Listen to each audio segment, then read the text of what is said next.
All right, we're back. All right. Whew. I was trying to give a little bit of time. All right, cut that out. I was trying to give a little bit of time for those to be able to come back in. This is another part 2 of what we were just talking about or just doing. For some reason, the internet was acting up. I had to reset, so now I'm back again. All right, so I'm going to wait, give some people a little bit more time to get in. I don't know what's up with the notifications, but I want to give you guys an opportunity to be able to come back in here. Is anybody here? Who's here? Say hi if you're here. If anybody's here, say hi. Talk to me. I'm lonely, okay? I'm a lonely individual. Please come talk to me. I am on, okay, so I'm on Facebook too. I thought Facebook would not have picked it up, but it did. Nobody's here yet? Come on, somebody's here. Nobody? All right. Well, we'll wait until somebody does get here. And then we'll get this thing started. What were we talking about? I think we were talking about the senator. Yes, Mr. Catch a Predator himself is here. Or what was talking here? We was talking about it. Wait a minute. Because I think he's registered now, I believe, so he can't. Or if he ain't, he's about to be. We are too close to a school for you, sir.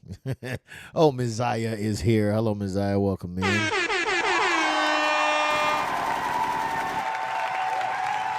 All right. Well, since you are here, I don't know if anybody else is here. We're going to go ahead and get started.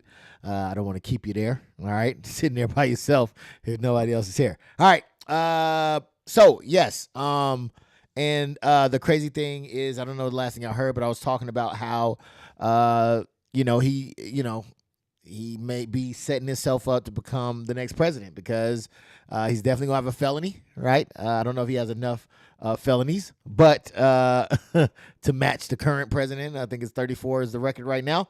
And he has sexual assault on there as well, the current president. So, trying to holler at minors, maybe that might be a thing that might be able to give him a way to be the president as well. Who knows? All right. What up, Chaz? Chaz in the building, man. How you doing? Good, sir. He said, on here, yes. Yes. Hopefully everything went good with your getting your licenses and everything as well. I think you said you did get it. In the midst, you had some chaotic adventures as well. So hopefully all is well where you're at, Chaz. But yeah, he might be all right. Yeah, yes. We are back in the building. He said, yes, sir. Yes. So yeah, man. Maybe he'll be able to like I said, run for president with all the felonies and sexual misconducts on his record. It used to be a time where they disqualified you, not anymore. So he's thinking ahead now. He's thinking about his political adventures here. This is what he got going on. So yeah. Speaking of the president, man. Man, I don't know if y'all know, all right, but there are he ran on deporting people, and he's made good on that promise, man. And I think I want to say we covered this. I know we covered this, and one of the things is that the issues with the Latino community, right? The Latino community, I'm not going to say an issue with the Latino community, but one of the things that they were very adamant about is, hey, man, we're legal, you're not, right? So you got to go, all right? And they didn't really, it wasn't a lot of empathy for people who were coming over from the it wasn't any empathy from their own people. Their own people was like, yo, they're not like us. And they were quite okay with sending with the possibility of people being deported. Now, there were a few, to be fair, who was like, man, I don't want some people that I know to be deported, right? Because they're good, honest people. They're hard workers. They're not criminals, but he needs to get rid of the criminals, and he's not going to mess with the people who are not criminals, right? That was the whole thing of, I don't speak Spanish, but I believe it was Anguilla or something like that. Like, they're not going to, I think it was grandma basically in Spanish. They're not going to be deporting your grandmas and things like that, right? They're just going to be all the criminals, all the violent criminals are getting out there. And he's been doing that, man. The criminals have been getting picked up and taken away. A lot of people, I don't even think they were criminals, have also left. They just like, yo, I don't even want to deal with this process. I'm just going to I'll deport myself. Come on, self, let's get out of here. And they were just like, yeah, like we're not even going to go through the whole process. You don't have to come find us. We'll find our way back. So a lot of them really did trust that, just the criminals were going to get deported. However, that has not been the case. There's an individual who has been in the United States longer than a large part of my life. They have been in the United States. They've been in the United States for 35 years. Non-criminals. Guess where they going? Back home. Colleen, I spoke with Stephanie Gonzalez today. She tells me that her parents, Gladys and Nelson, are at a detention center now in Louisiana. Now, an ICE spokesperson today confirmed what the family told us last week, that neither has a criminal history, but that spokesperson says they are violating immigration law and both have final orders of removal. Stephanie Gonzalez shares her family's heartbreak. She says her parents, Gladys and Nelson, have lived in Southern California for 35 years.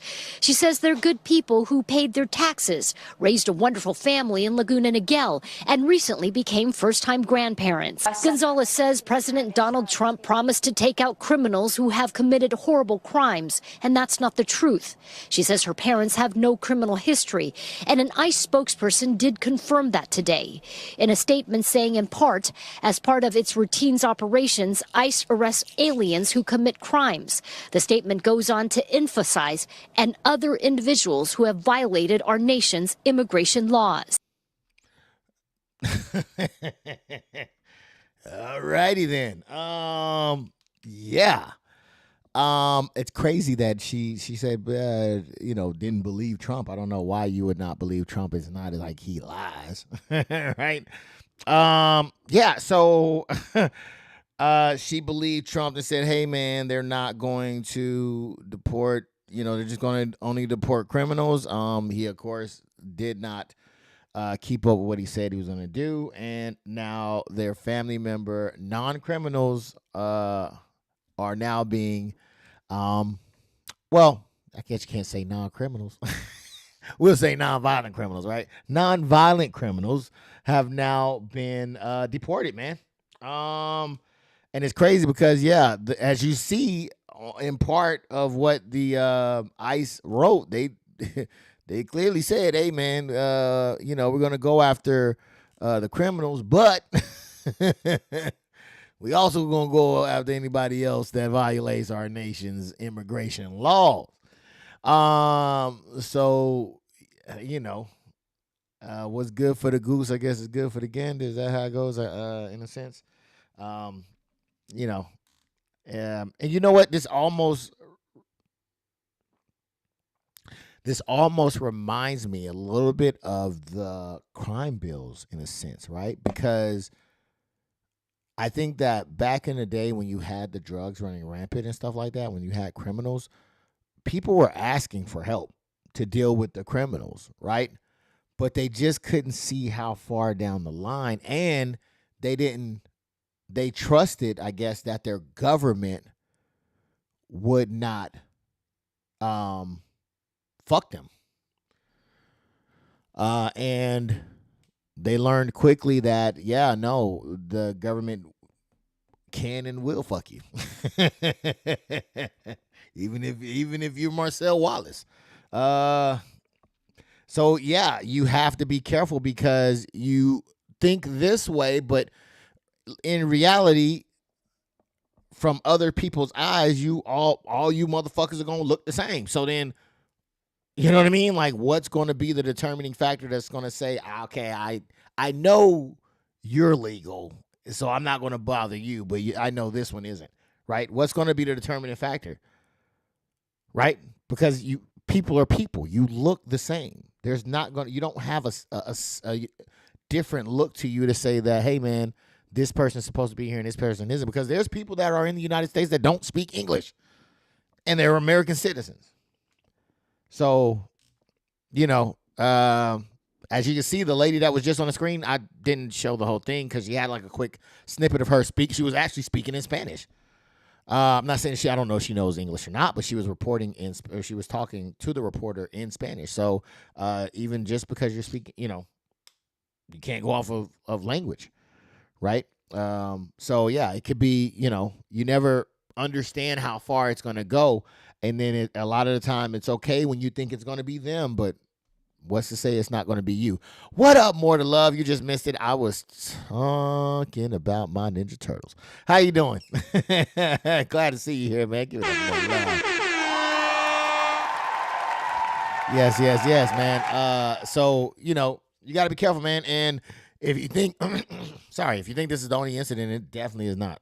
Gustavo Mora is an immigration attorney who does not represent the Gonzalez family, but says has many clients in the same situation. Under the Trump administration, I have seen them be more aggressive. Yes, but realistically, this would be a justified removal order under any administration. The Gonzalez family says they've exhausted all of their options and that the best thing they can do right now is help their parents prepare for a new life in Colombia once they're deported. The family has started a GoFundMe account to help their parents start a new life in Colombia. That account has raised more than $55,000. We're live in Newport Beach. Hetty Chang, NBC4 News. Did you say 5,000? 55,000. Look, me need GoFundMe.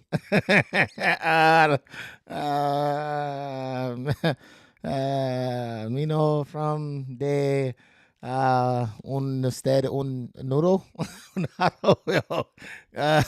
I'm about to get deported. Fuck. Raise me goddamn 55,000 in a GoFundMe.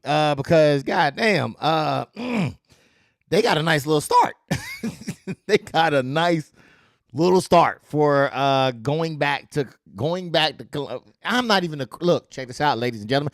I'm not even a criminal. I'm not even. Let's be real. I'm not even they criminals. Okay, they not supposed to be here. I'm not a criminal. You can go ahead and give me that cinco thousand. I don't know how to say thousand in Spanish, but you know, mi amigo, por favor. Gracias, muchas gracias. You know what I'm saying? Let me get some of that. Looks like they about to have a better life over there. Tell me about it. God dang, 55,000, my G. And that was wherever it was at whenever they reported it. It probably didn't got more than that. God. I'll be laughing. Somebody laughing at me over there on Facebook. Their chairs. I'm telling you, man. Yeah, Viva Mexico. And I'm ready. Are they Colombia? Let's get it. Wherever they said Cuba, wherever the fuck they was from. Give me a GoFundMe. Shit. Give me a goddamn GoFundMe. So yeah, look, man, this is not really any news. This is what they said they were going to do. They're doing it. So yeah, it sucks that it I guess it could suck. I don't know if they voted for it or not. They probably did vote for it. I have no idea. I'll be laughing at me, Chad. You know I'm a little special. But yeah, I mean, they probably I'm sure somebody that probably on that tree branch somewhere. Help the government to knock that branch off. You know what I'm saying? Say, get the fuck up out of here. So, congratulations. Congratulations on that, man. Goddamn, 55,000. Shit, I get deported too. Shit. All right, let's see what else is going on, man. Got some shit going on in the government, man. Okay, so you know how everything is DEI, right? If you're a black person and you got something, you're a DEI, they probably think because I'm right here on this show right now that I'm a DEI hire, right? Just simply because I'm black. So, anything black is considered DEI. Anything other than white, you're a DEI hire, right? It's not something that is typically used to describe white folks. Even though white folks do benefit from DEI, it is not necessarily looked at towards that. And because that is so, when you have a system that previously aimed to integrate and incorporate diversity, and then you decide to send a system in to take that away, sometimes the wrong things can be taken away. Let's take a look. Also late tonight, kind of a 180 out of the Pentagon, putting this page of Jackie Robinson, we'll show it to you here, back up on its website after it was taken down, apparently as part of the Trump administration's push to clear out DEI in the federal government. Before Robinson became the first black player in Major League Baseball history, he served in the Army, training as an officer and then with a tank regiment during World War II. He was court-martialed for refusing to sit in the back of the bus while at Fort Hood in Texas and was found not guilty. Courtney Kuby is joining us now. What's the deal here, Courtney? The page was... I gotta say, man, I think that was excellent because I didn't even know that much about Jackie Robinson, as she had just said. That's amazing that they were able to point that out, man. Kudos to them.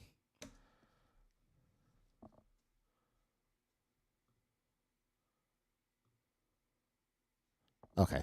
I was hearing a little echo coming from somewhere. I had to turn it off. It's gone. Now it's back. There's a DEI connection. What's the administration saying about it? What are you hearing from the Pentagon?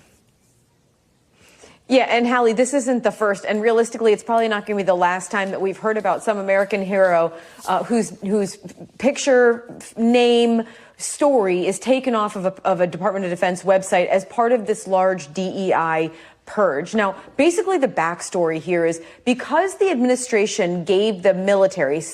Hey, if you wouldn't mind taking the time out to hit the like button, that would make me really, really happy, and thanks in advance. So little time to go through all of these websites, web pages all over the world and make sure that they were complying with these new policies that said there cannot be DEI, diversity content on them. Because of that, the majority of the Department of Defense used essentially an algorithm to find web pages on their websites that could be non-compliant with these policies, and they immediately took them down.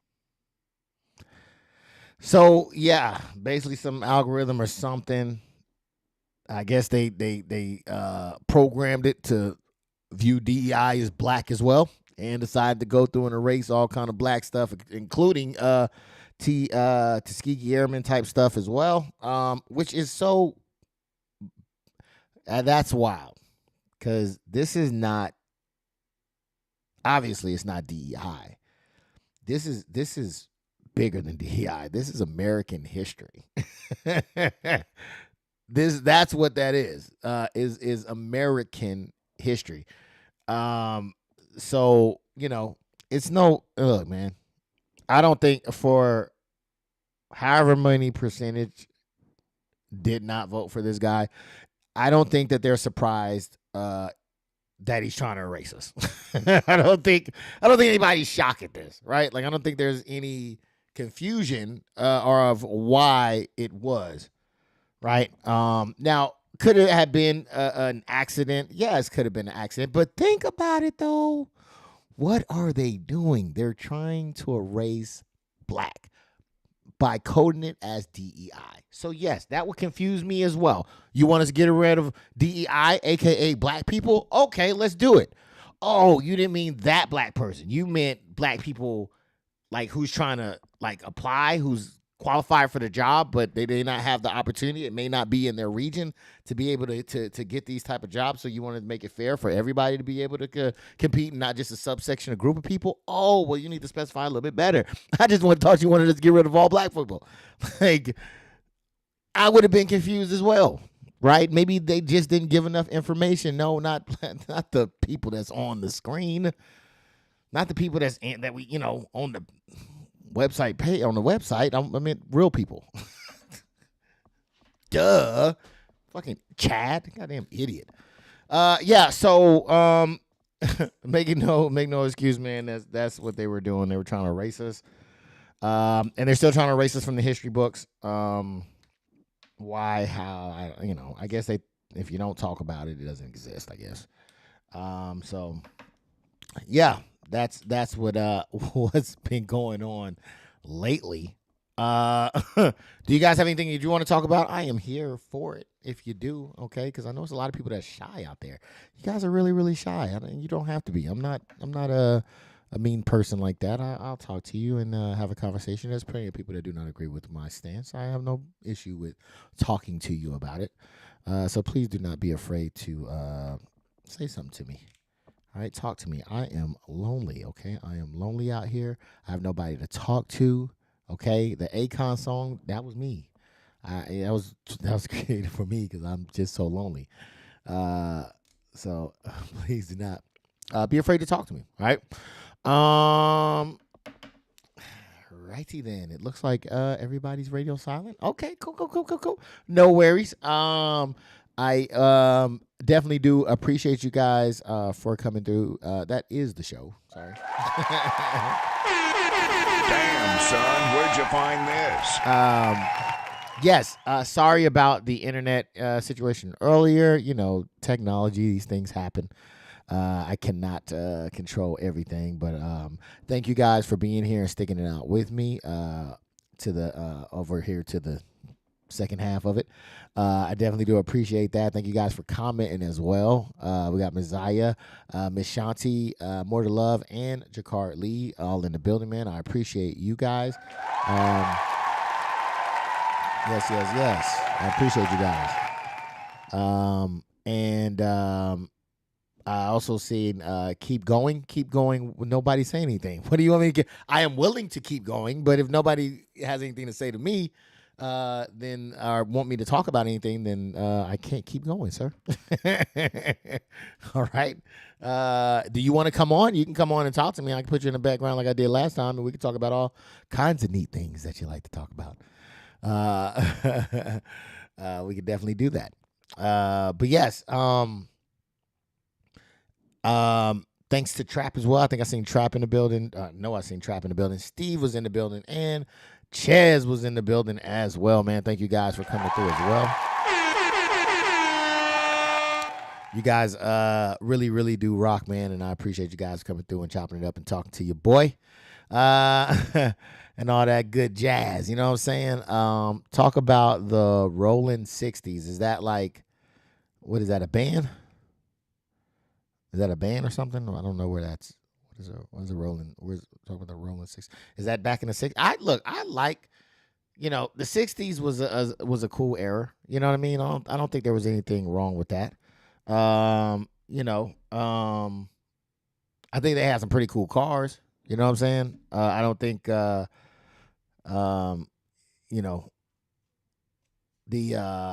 black experience could, could have been a little bit better. But, I definitely think that,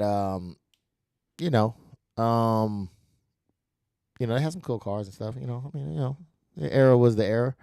The Rico case. Who's Rico case? Because, I'm not up to that's Steve, man. Steve know all the hood stuff. I am not up to date on all this hood stuff. So would you like to come on and let me know about the Rico case? Like I said, I will definitely I'll drop the link and you can come on up if you want to talk about the Rico case. I am not in that world, so I have no idea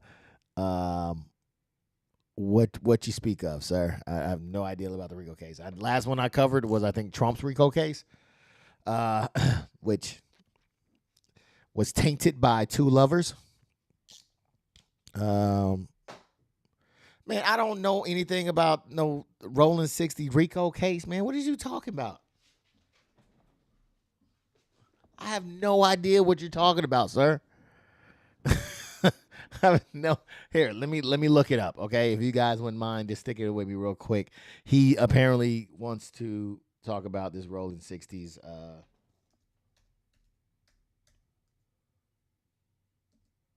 me see, Rolling 60s.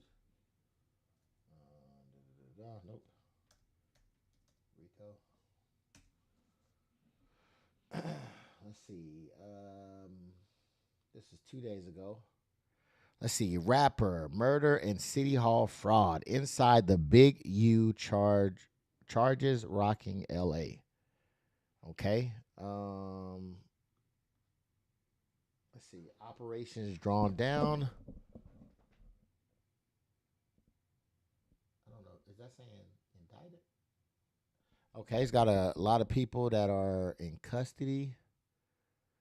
The U.S. Department of Justice announced arrest and court filings related to longtime leaders of the Rolling 60s, Neighborhood Crip, and fellow members of the South Los Angeles-based street gang. Okay. Federal authorities this week announced that more than a dozen Rolling 60s Crip members and associates, including Big U, okay, I've been hearing his name, have been charged in spiraling criminal case. Big U, who helped launch rapper Nipsey Hussle's career, has been accused in federal complaint of running a mafia-like criminal enterprise that carried out a series of racketeering crimes, including extortion, human trafficking, fraud, and the 2021 murder of the aspiring rapper musician. Oh, wow. Okay, that's crazy. So he set up his own homeboy, and you not a politician, but here we are. Great point, sir. I am not a politician. I'm a podcaster. So here we are on the podcast.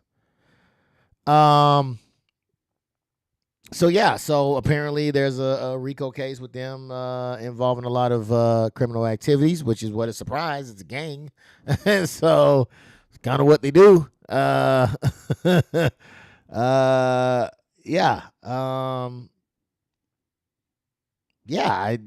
guess that, when you do criminal activity, you kind of get up in these type of situations. So,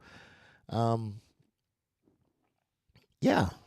And you know what? A lot of these individuals, though, man, they are no stranger to the, because pretty much to the penal system, because the way that it sounds is all them that's on the street is in the jail anyways. So it's basically like being at home, because you know what I mean? Like you're there with your people. So, because a lot of these, are based off of streets.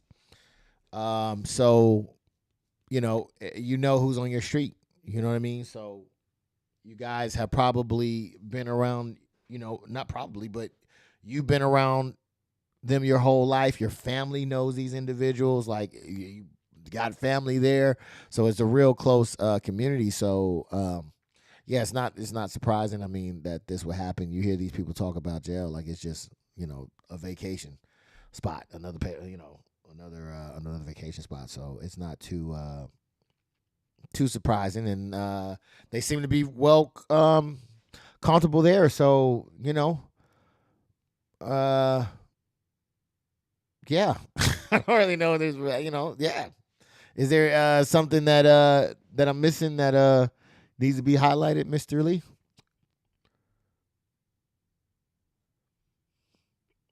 It appears to be criminals doing criminal activity, and they're getting busted for their criminal activity. And they've enlisted a whole lot of people, or have a whole lot of people in custody. Looking at a picture right now with about, what's that, 13, 12, about 20 people. It's about 20 people on this right now, and the majority of them are incarcerated. So, are in custody, should I say? There's some that are on there. I don't know if they're on the run or not, but their pictures are still up, and yeah, that's what it is. So there's a Rico on the Rolling 60s. So yeah. All right. Well, that was that was great. Talk about your PPP loan. All right. Do you want the long story of my PPP loan, or do you want the short story of my PPP loan? You let me know how much time you got. Let me know. Somebody let me know. Do y'all want the long story of the PPP loan, or do you want the short story of the PPP loan? While you're contemplating that, I'm gonna look up and see if there's anything I want.